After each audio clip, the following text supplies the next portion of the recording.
Според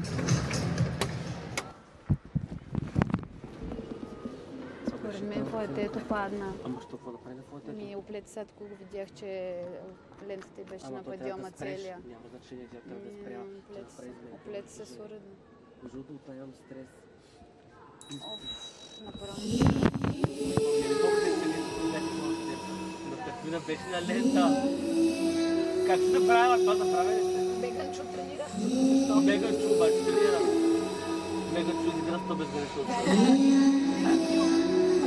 Много напреден.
Жалко за тази грешка на финала, да.